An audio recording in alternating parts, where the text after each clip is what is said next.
if you can give a brief summary about the journey, like where did it all start? Figured, you know what, I might as well take the onus and make my work myself and be credited for it for me instead of that credit going to someone else because I'm working under them. I feel that it's very easy for people to get very comfortable in the positions they are in, and we have come to a point in our generation where we're shedding those concepts, and we are ready to take on a more risky leap for the sake of our passions and our careers.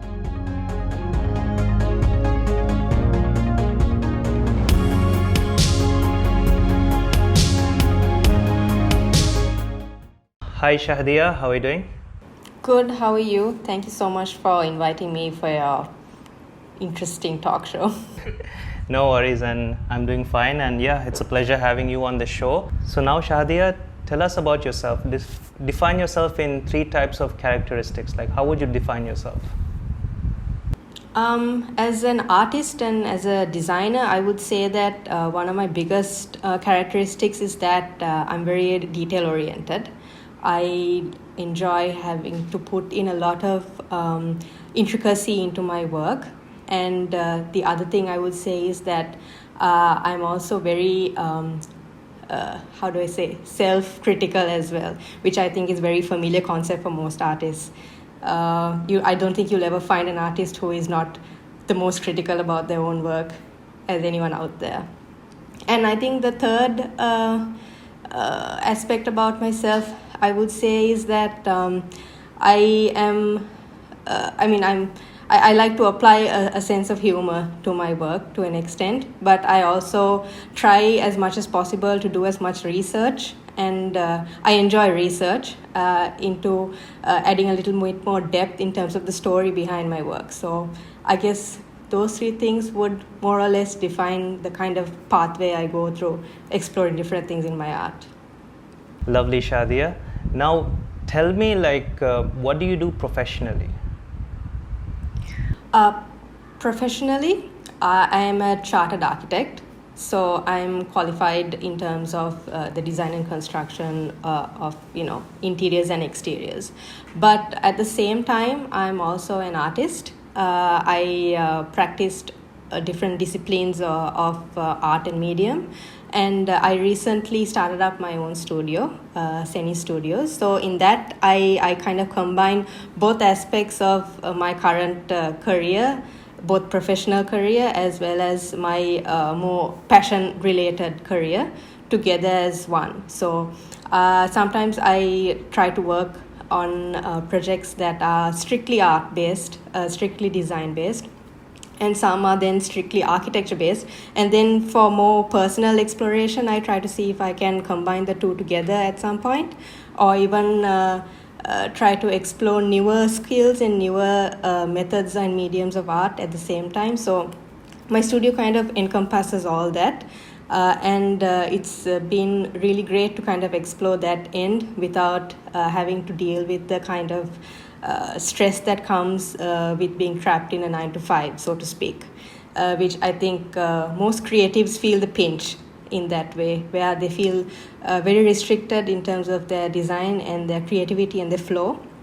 And so I'm happy that in terms of my professional and passion based career, that I've managed to find a middle ground, so to say. First of all, I respect the fact that, as you mentioned, you left the whole 9-to-5 life and you wanted to focus in a way on your own business. So now you gave us an idea like how it is in the studio you work at. But if you could just simplify in pros and cons, I know you already mentioned it, but simplify in pros and cons, how is it working at the studio and leaving that 9-to-5 life? If I was to say leaving that 9-to-5 life, I think the biggest thing you'd kind of miss is the presence of other people around you and working together. When it comes to having your own studio and having your own career in that sense, it does get a bit lonely up there. But at the same time, you have the freedom and the time to kind of make your own schedules, take projects as you see wish, even refuse certain projects that you feel might not actually, merge with your philosophy or ethos. So that flexibility is there. But I think one of the biggest challenges that comes with quitting a 9 to 5 and doing your own thing is you have to take on all the roles of your own business administrator, your own social media content creation, your own accountant, your own time manager. So that kind of multiple set of roles that is so easy to kind of get people to do those things for when you work at a 9 to 5. But then when it comes to your own studio, it's that challenge at handling those multiple roles is definitely tough. And it's when you start off, it's definitely, you think, this is not going to work out, I don't think I can do this. But the more you kind of go through those setbacks, and the more you kind of talk to people, talk to others who are in the same sort of situation and same career path, it gets a little better, I would say. Lovely. And like you said, the challenges are like numerous, but like it becomes from leaving the 9 to 5 to becoming more of a 24/7 challenge, if I can say. So now I want to know, like, let's talk more about your art style. How would you define the type of art you experiment with and the type of art you focus on? Because I saw your social media page on Instagram, and there's like a different variety of types of content and types of art. So talk to us more about that. For a long time, I tried to find my own, signature niche type of work, be it design or even art, so that, if I was to do purely botanical art or purely, human figures, I would only stick to that and be known exactly for that. So I had a lot of personal sort of internal clashes, trying to figure out who I am and what I am when it comes to which niche I want to, specialize in. So I realized that when it came to exploring, and then the whole journey of trying out different things in different mediums, different styles, was in itself its own style, in a way. So I was able to explore more in that sense. And recently I started exploring the design of thread painting. Basically, it's embroidery, but taking it to a level of more artistic capacity. And I realized that it kind of encompassed all those characteristics I mentioned about being detail-oriented, about being research-based, about kind of breaking out into something different but expressive at the same time. And I realized that was a kind of niche that I could also, apply. But at the same time, I really enjoy doing acrylic paint styles. I was influenced a lot by Van Gogh, his early work. I studied him extensively for my studies, as in my A-levels as well. So I identified a lot with his style of his method of how he used color and how he used it in a way where you could differentiate each color on a canvas, but when you looked at it in a whole, it all kind of merged into like a singular painting. So that kind of concept I became quite attached to, and I apply that quite a bit in my work as well. In whatever range or whatever medium I use, that style is always there. So I would say that would probably explain it the best in that way.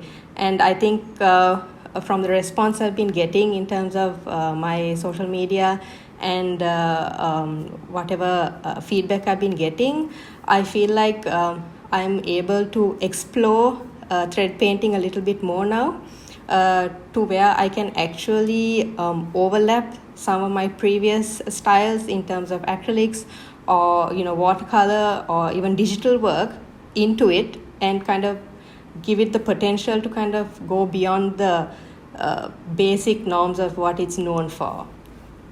So now I'm really glad that you took on a different medium and that you experimented, and it actually came out very positive for you. So now I have a question that came to my mind. A lot of us, like, there's a point of time where, as a creative, like content creator or an artist, we focus more on likes and followers and all that. So in a way, like, you took something that I feel it wasn't that popular, threading, because usually now the common like trend is either graphic designing or like, you know, mural, and like that's good, you know, and there's nothing wrong with like experimenting with those type of things. But you were the first person in a way who I saw like who had a huge social media presence, at the same time tried threading. So did at one point did you like thought like, you know, I don't care about the algorithm and all that, I just want to do what I like? Like, talk to us about that. Yeah, so when I first put out a piece using thread painting and embroidery, the initial feedback I got was not surprising, but at the same time a little disappointing, in the sense where a lot of people associated it with, you know, aging, or, you know, being, you know, older than what you're supposed to be, or, you know, just stereotypical like female, you know, stay-at-home household sort of scenarios. So that was a little disappointing, but at the same time it was quite encouraging in a way, where it kind of made me want to keep going at it and kind of show people that, you know, it's not just a hobby that grandmothers take up. You know, there's so much more potential to it, that you can like break through in an even and a completely contemporary way as well. And I'm hoping to do that in a larger scale, so fingers crossed I can do that. And that's true what you said. People really sometimes do end up working for the likes and for the algorithm, and for a long time I did do that as well, as in the sense that there was a certain level of anxiety associated with how much feedback and how much positive comments you'd be getting on something that you'd put up. And I realized that there's actually no point doing that, because in the end your work needs to represent what you want to do at that time, and it should be based on your own personal experience and your own personal timing, and it shouldn't be timed to, you know, how your grid comes out and, you know, what time you're supposed to post at which part of the day, you know. So those kind of external factors, when they come into play, it kind of dilutes the meaning of your own work, you know, like why are you doing this in the end?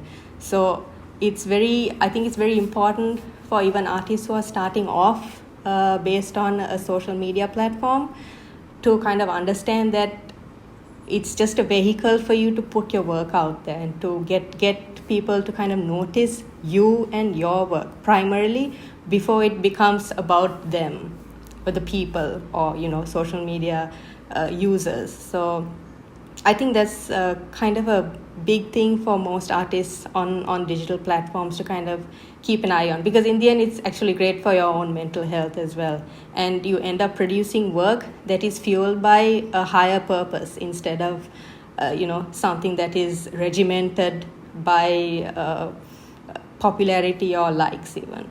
So now I want to ask, like, what exactly inspired you to take the path of art, even though being a chartered, like you said, like in your previous profession you were a chartered architect, so that also started off from a passion of art itself. So talk to us, like, what inspired you? Talk to us, like, if you can give a brief summary about the journey, like where did it all start and who inspired you? If I was to start off, I would say, stereotypically, as most would of course say, as a young child itself, I was very much inclined towards the arts. My parents were very instrumental in allowing me to express myself in that way, where, at one point they just let me draw on the walls itself, because, end of the day, you can always paint over a wall, but you can't get back that sort of feeling of being able to express yourself at that age. So that was extremely instrumental, and it ended up kind of pushing me towards that path at that point itself.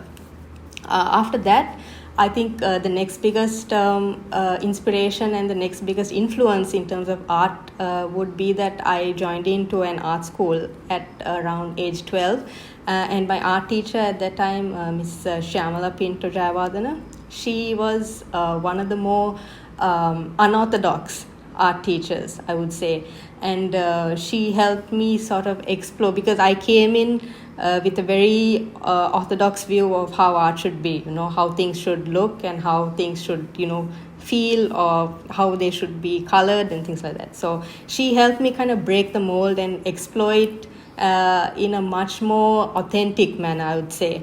And she helped me see the potential in having art in my life and in my career later on as well. So I would say she was also one of the biggest influences that helped me come up to this point. In terms of coming up with a career that kind of entwined with it, I would say that the fact that I also have a characteristic that is logic based at the same time as well as being artistic, I figured architecture was the best way to go, where it would just be an incredible marriage of those two characters together. What I didn't think at that time was that the more you get into the commercial aspect of it, the more you have to kind of compromise on the creativity a little bit, where things like budgets, client requirements, all that come in. I mean, there's nothing wrong with the profession and the field as such. There are some incredible architects out there, but you need to be invested in it like 100%, and you need to kind of give up a little bit of yourself in that way to emerge successful. And I don't think I was ready to do that, because I felt when I was in the hiatus of my architecture career that I felt the least creative at the same time. I ended up not having time at all to explore my art, and that ended up affecting me quite a bit, which was also one of the biggest pushes into me actually quitting and starting my own thing, because I figured, I might as well take the onus and make my work myself and be credited for it for me, instead of that credit going to someone else because I'm working under them. So that would probably be the most brief I can go for. I admire that it took a lot of guts to actually like you said, you had at the top, like during the top of your previous job run, you felt like you were not happy, and that's actually very interesting. So I want to know what exactly was that click, because when someone's doing very well at their job, usually some people tend to stay, but then what exactly happened that you were I just want to leave this and go to another path? What exactly was that that click? What was it? I would say being in that corporate environment, and you see people who have been committed to the job for 15 years, 20 years, and it just hit me that do I really want to go this same way for that many years before I get there, or can I do something different? Can I take it on for myself instead? So that was kind of a wake-up call, I would say. And having the other thing would be that having friends as well who are enterprising and who have taken the leap themselves, it was definitely inspiring to see that, and it made me feel confident that I could definitely do that myself. So I feel that it's very easy for people to get very comfortable in the positions they are in. And we've come to a point in our generation where we're shedding those concepts, and we are ready to take on a more risky leap for the sake of our passions and our careers. So yeah. I admire the fact that that you took a different path, and I really respect it. And like you said, people get really comfortable with the whole 9 to 5 and getting the salary at the end of the month. So end of the day, do what you like, and I'm just glad that in a way you took that leap and you took a different direction to your life, because it takes a lot of guts to actually do that. So now let's talk about how is the pandemic affecting you and your studio. When I first started up my studio, very tentatively at that time, it was December 2019. I had given in my notice, And a couple of months later, the pandemic hit. So a lot of the projects I had ongoing, a lot of the proposals I had going, they all came to a grinding halt, because no one had ever encountered anything like this. So it was understandable that everyone would, take a step back and completely reevaluate what they're investing in, what they want to, prioritize. So at the start of it, it affected me quite a lot. It was a bit of a spiral where you're stuck at home and all you can think about is the fact that you can't predict as to when your next salary or when your next payment is coming in. So at that time it was more of a financial motivator more than anything else. But then because of the time that you had in your hands during the lockdown, you had nothing to do other than just think about this, right?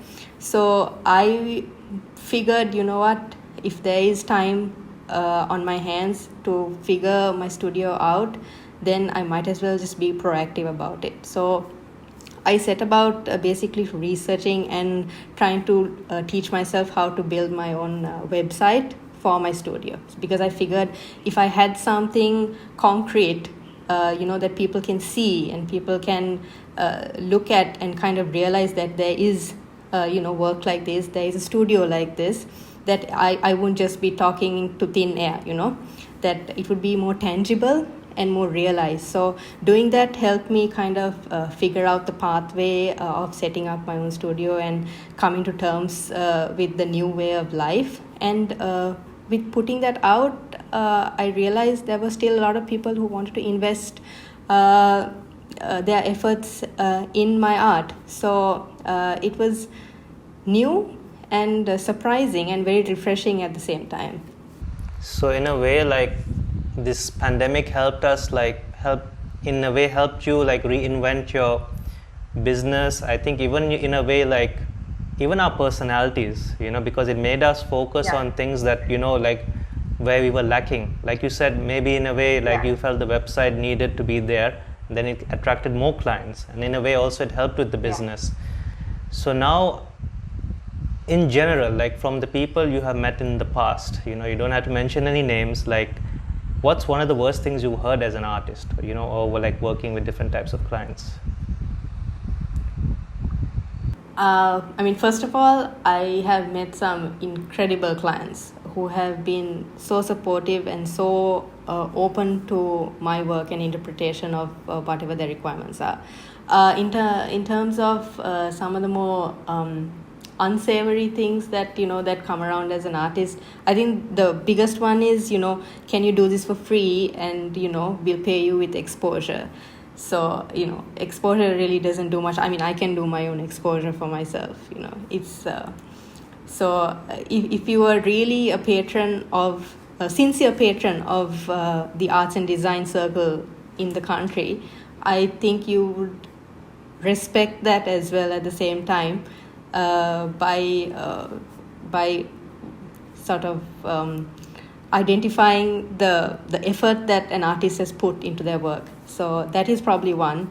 I think the second, the most common thing I hear is, in terms of pricing, why does it have to be that expensive? The thing is, you're not just paying for, just hours work or whatever. You're paying for years and years of accumulated experience and setbacks and challenges that you have gone through to come to this point, to get to this style and to this level and quality of work. So it's a very common question. It's understandable for people who don't know the field that well to feel those questions, but it's understandable. But at the same time, I think there should be more room for understanding and being open to as to the reasons behind that kind of compensation. So I think those two are probably the most common sort of feedback you can get as an artist, especially if you're on social media as well. Now, what is next for Shahdia? Any collaborations in the future? What's next for you? Right now, I mean, considering COVID, I would definitely love to have an exhibition where I would be able to exhibit my exploration and a further step taken for embroidery along with the other mediums of art. That's one. And I think the second, in terms of collaborations, I'm really happy to be a part of an animation team and studio for which we're doing stop motion for key female characters in Sri Lanka. And it has the potential to become part of a much larger conversation. So I'm really happy to be a part of that collaboration with other creatives. And now we are coming to the end of this show. So any words of advice for those watching, like those up and coming artists or anyone who's watching? I would say the biggest piece of advice I can give if you are starting off on a social media platform is to not be discouraged by the feedback, the initial level of circulation of your work that it comes to. And don't take the numbers and the graphs into account, but keep producing as you see fit. I think the other thing I would say is to, at an early stage itself, don't restrict yourself to one style or one medium. I think it's the best thing in the world to explore a little bit more what else is around you and see what you can do to kind of bring a higher purpose into your work through your artistic exploration and your own philosophy as well. Thank you for the great advice, Shahdia, and it was a pleasure having you on this show. I had a very insightful conversation with you, and I hope those watching also can learn something from this. So thank you again, Shahdia, for coming to this show. Thank you so much. Thank you for inviting me onto this. I had a really great time as well. No worries.